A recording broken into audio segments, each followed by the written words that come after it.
आणि उपस्थित पत्रकार बांधव, 3 मिनिटं, 3-4 मिनिटं. सर्वप्रथम महापालिकेच्या आरोग्य क्षेत्रातील नियोजनाने प्रकल्प राबवण्याच्या पुढाकाराचे आम्ही स्वागत करतो. हे प्रयत्न निश्चितच शहरातील आरोग्य व्यवस्थेला अधिक सक्षम, टिकाऊ आणि सुलभ बनवतील. मात्र काही बाबी मला निदर्शनास आणून द्यायच्या आहेत. एक म्हणजे यशवंतराव चव्हाण हॉस्पिटल इथे ICUच्या बेड्स वाढवणं आणि न्यूरोनेटॉलॉजीचं बेड वाढवणं हे महत्वाचंच आहे. शिवाय तिथे सुपर स्पेशालिटी विभाग सुद्धा निर्माण करायला पाहिजे. मेडिकल कॉलेज आणि हॉस्टेलचं काम देखील करणं गरजेचं आहे. आमचे माननीय आमदार महेशदादा लांडगे यांच्या संकल्पनेतून आणि पुढाकाराने जो मोशी इथे 700 बेडचं हॉस्पिटल सुरू करण्यात आलेलं आहे, त्याचं बांधकाम जे आहे ते बऱ्यापैकी म्हणजे सुरू आहे.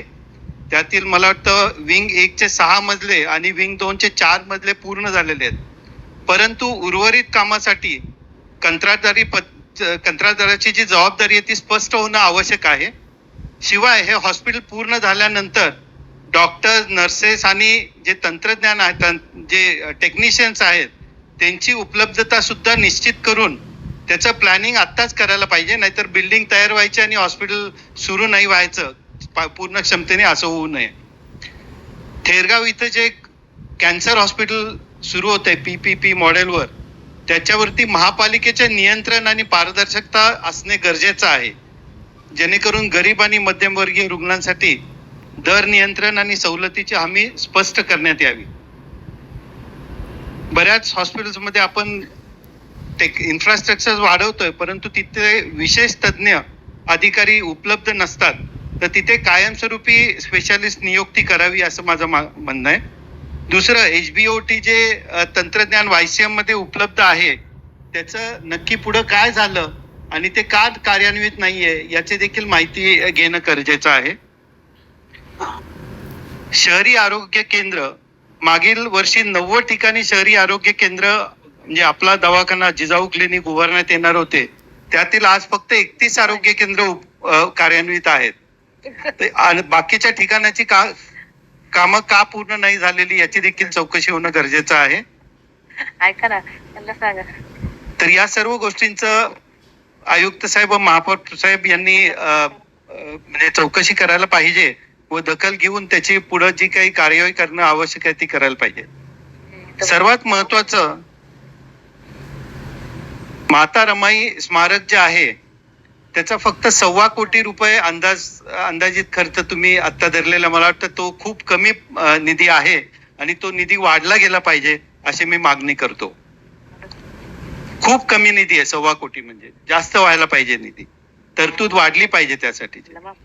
दुसरं, जे बारणे साहेबांनी आता सांगितलं की मागासवर्गीय जिथं नगरसेवक आहे तिथे 1 कोटी रुपये आपण वर्ग करतोय, परंतु म्हणजे जी काही मागासवर्गीयाची आपले जी लोकसंख्या आहे त्या प्रमाणामध्ये तो निधी खूप कमी आहे.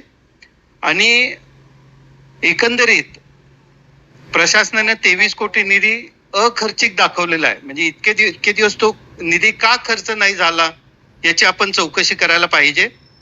आणि तो निधी दुसऱ्या निधींकडे का वळवण्यात यावा, म्हणजे तो तुम्ही ड्रेनेजच्या कामासाठी वापरावं असं तुम्ही म्हणताय, तसं न होता तो मागासवर्गीय समाजाच्या दृष्टीने जे उपयोगी अशा ज्या योजना आहेत त्यासाठीच वापरला गेला पाहिजे अशी माझी स्पष्ट मागणी आहे.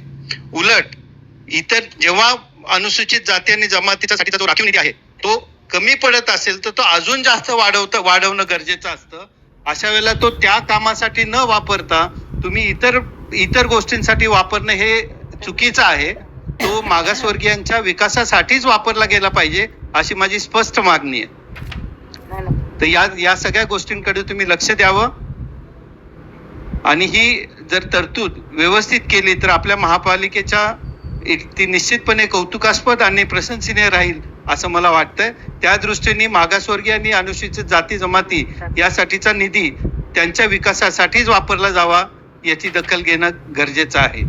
मी खूप आभारी आहे मला इथं बोलण्याची संधी दिली त्याबद्दल. जय हिंद, जय भीम.